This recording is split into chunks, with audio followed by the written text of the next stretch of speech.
Hi and hello, welcome to Devi Maha life style. நம்ம இப்போது kitchen tour தான் பார்க்க போகிறோம். வாங்க, என்னோடய கிச்சன் வந்து எப்படி இருக்குதுன்னு பார்க்கலாம். வாங்க, நம்ம இப்போது கிச்சனுக்குள்ளே என்ட்ரு ஆகிறோம். இந்த மாதிரி கிச்சனுக்குள்ளே என்ட்ரு ஆனதுமே பார்த்தீங்க அப்படின்னா, இதுதான் வந்து நாங்கள் வந்து ஆரோ வாட்டர் மாட்டுறதுக்காக விட்டுருக்கிற பைப் லைன். இதில் வந்து நான் இன்னும் கனெக்ஷன் கொடுக்கல. நான் வந்து ஆரோ வாட்டர் இப்போதைக்கு வேண்டாம் அப்படிங்கிறதுனால நான் வந்து மாட்டலை ஆரோ வாட்ரு. அடுத்தது பார்த்திங்கன்னா, இங்கே ஒரு விண்டோ இருக்குது. இந்த டைல்ஸ் வந்து பார்த்திங்க அப்படின்னா, இது வந்து நான் ரொம்ப ஆசையாக செலக்ட் பண்ணி வாங்கி போட்ட டைல்ஸு. பாருங்கள், இங்கே நிறைய நம்ம இதுதான் சிங்க்கு. எப்போவுமே வந்து நான் சிங்க் இந்த மாதிரி க்ளீனாக வச்சுருப்பேன். இது வந்து கேஸ் கட்டில் இதில் மாட்டி வச்சுருக்கேன். இது வந்து இந்த டேப் வந்து இது வந்து பச்சை தண்ணி வரும். இதில் வந்து ஹாட் வாட்டர் வரும். சோலார் கொடுத்துருக்குறோம். சோலார் கனெக்ஷன் இருக்கிறதுனால நம்ம குளிர்காலத்துலலாம் பார்த்திங்க அப்படின்னா இந்த ஹாட் வாட்டர் யூஸ் பண்ணிக்கலான்னு போட்டோம். ஆனால் இந்த கொரோனா டைமில் ரொம்பவே இந்த ஹாட் வாட்டர் பைப் வந்து ரொம்ப யூஸ்ஃபுல்லாக இருக்குது. நீங்களும் இந்த மாதிரி வீடு கட்டும்போது ஒரு கனெக்ஷன் எடுத்து கிச்சனில் ஒரு ஹாட் வாட்டர் போட்டுக்கோங்க. இந்த மாதிரி சிச்சுவேஷனில் ரொம்ப யூஸ் ஆகும். இந்த மாதிரி நான் பாத்திரத்தையெல்லாம் தேய்ச்சி சுத்தமாக எடுத்து கழுவி எடுத்து வச்சுருக்கிறேன். அடுத்தது பார்த்திங்க அப்படின்னா, இங்கே வந்து நான் வந்து இது ஹாட் வாட்டர் எப்போவுமே நான் வந்து சூடு பண்ணி ஆற வச்சுருப்பேன் இந்த பாத்திரத்தில். அடுத்தது பாருங்கள், இது வந்து நான் சுண்டக்கல்லை வந்து ஊற வச்சுருக்கிறேன். இந்த டைமில் வந்து பார்த்திங்கன்னா, கொரோனா டைமில் நம்ம டெய்லியுமே இந்த மாதிரி சுண்டல் கடலை, கொண்டக்கடலைன்னு சொல்லுவாங்க, இந்த கருப்பு கடலை சேர்க்கிறது ரொம்ப நல்லது உடம்புக்கு. அடுத்தது நான் வந்து டிஃபன் செஞ்சு வச்சுருக்கேன். இனிமேல் தான் சாப்பிட்ணும். பாருங்கள், இதுதான் நம்மளுடைய டைல்ஸு. இங்கே வந்து என்னுடைய கேஸ் ஸ்டவ் இருக்குது. அடுத்தது பார்த்திங்க அப்படின்னா, இங்கே வந்து நான் வந்து இந்த மாதிரி கத்தி இதெல்லாமே வச்சுருக்கிறேன். கத்தி, லைட்டர், இந்த மாதிரி பாத்திரம் எடுக்கிறது எல்லாமே இங்கே வச்சுருக்கிறேன். இங்கே வந்து நான் ஆயில் வச்சுருக்கிறேன். ஆயில் பார்த்திங்கன்னா, இது வந்து விளக்கெண்ணெய், இது வந்து ஆயிலு, ரீஃபைண்ட் ஆயிலு. நான் வந்து தேங்காய் எண்ணெயும் அடிக்கடி யூஸ் பண்ணிக்குவேன். தேங்காய் எண்ணெய் வந்து இந்த கொரோனா டைமில் தேங்காய் வச்சு நம்ம ஆட்ட முடியல. அதனால் வந்து நானே சொந்தமாக தேங்காய் வாங்கி காய வச்சு எண்ணெயை ஆட்டி எடுத்து யூஸ் பண்ணிக்குவேன். இந்த டைமில் நம்ம செய்ய முடியாதனால இந்த டைம் மட்டும் நான் வந்து ஆயில் வாங்கி யூஸ் பண்ணிகிட்ருக்கிறேன். பாருங்கள், இங்கே வந்து நான் வந்து உப்பு பானை வச்சுருக்கிறேன். அடுத்தது பார்த்திங்க அப்படின்னா, இது வந்து என்னோடய மிக்ஸி. இது வந்து பிரீத்தி மிக்ஸி தான் நான் யூஸ் பண்ணுறேன். இந்த மிக்ஸி வாங்கி கிட்டத்தட்ட பார்த்திங்கன்னா ஒரு 17 வருஷம் ஆச்சு. எனக்கு மேரேஜ் ஆகி கரெக்டாக 19 இயர்ஸ் ஆச்சு.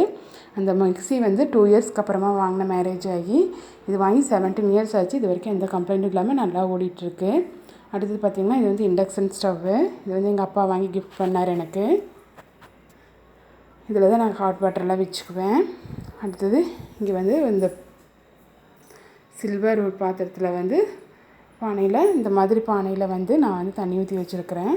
அடுத்தது பார்த்திங்க அப்படின்னா, கீழே வந்து எக்ஸ்ட்ரா இருக்கிற பாத்திரத்தையெல்லாம் தேய்ச்சி கழுவி எடுத்து வச்சுக்கிறதுக்காக கீழே ஒரு ஷெல்ஃப் கொடுத்துருக்குறாங்க. அந்த மாதிரி நாங்கள் கட்டியிருக்கிறோம்.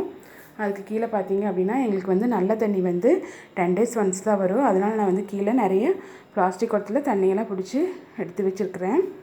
பாருங்கள், இந்த சைடு பார்த்திங்க அப்படின்னா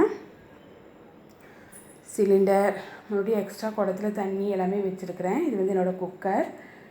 இது எல்லாத்தையும் வாஷ் பண்ணி நான் இங்கே தான் இது வச்சுருக்கிறேன். அடுத்தது நான் வந்து என்னோடய ஸ்டோரேஜ், அதாவது வெங்காயம் அது மட்டும் வந்து இங்கே வச்சுருக்கிறேன் நான்.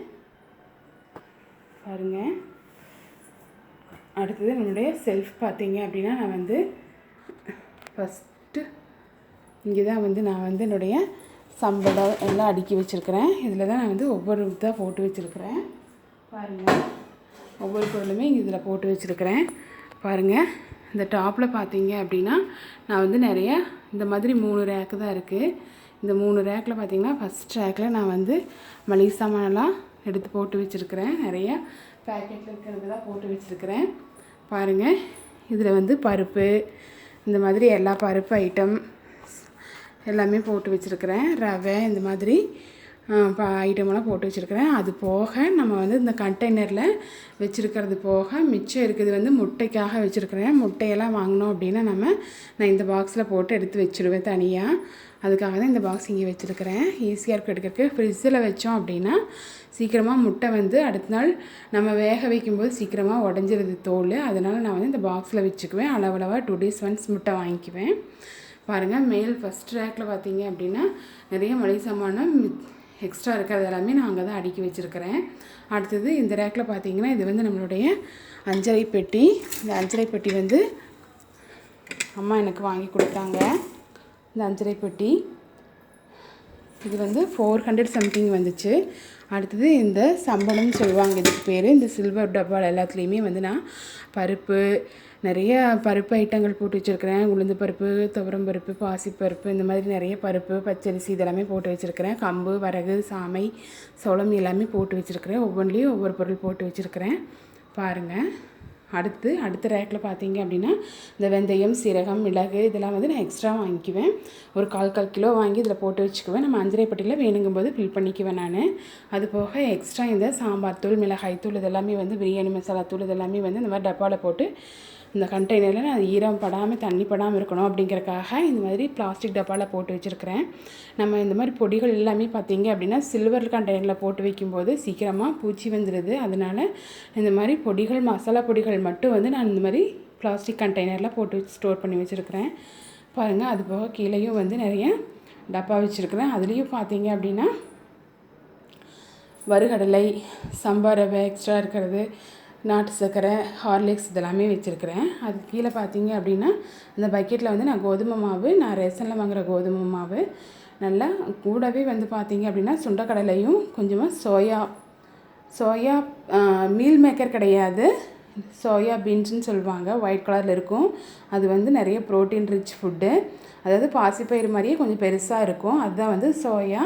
அதையும் சேர்த்து நான் வந்து கோதுமை கூட மிக்ஸ் பண்ணி அரைச்சி எடுத்து மாவு வச்சுருக்கிறேன். இது வந்து நான் தோசைக்கு, பூரிக்கெல்லாம் இதை தான் யூஸ் பண்ணிக்குவேன். ரொம்ப ஹெல்த்தியானது. நீங்களும் யூஸ் பண்ணி பாருங்கள். அடுத்தது பார்த்தீங்க அப்படின்னா இங்கே வந்து என்னுடைய கிரைண்டர் இருக்குது. இது வந்து என்னுடைய ஒரு பழைய சுடியோட ஷால் தான் இதில் போட்டு வச்சுருக்கிறேன். அந்த சுடி வந்து என்னோடய தங்கச்சிக்காக கொடுத்துட்டேன். அதாவது ஒரு சித்தப்பா பொண்ணுக்காக கொடுத்துட்டேன். இந்த ஷால் மட்டும் எனக்கு ரொம்ப பிடிச்சிது. அதனால் இதை மிஸ் பண்ணக்கூடாதுங்கிறக்காக நான் என்னோடய கிரைண்டருக்கு இதை போட்டு வச்சுருக்கிறேன் பாருங்கள். இன்னொரு தடவை இந்த வியூ பார்த்துக்கோங்க. என்னோடய கிச்சன் இது தான் பாருங்கள். இது வந்து இந்த வீடியோ பிடிச்சிருந்துச்சு அப்படின்னா, கிச்சன் வந்து நல்லாயிருக்கு அப்படின்னா வீடியோவை மறக்காமல் சப்ஸ்கிரைப் பண்ணுங்கள், லைக் பண்ணுங்கள், ஷேர் பண்ணுங்கள். தேங்க்யூ.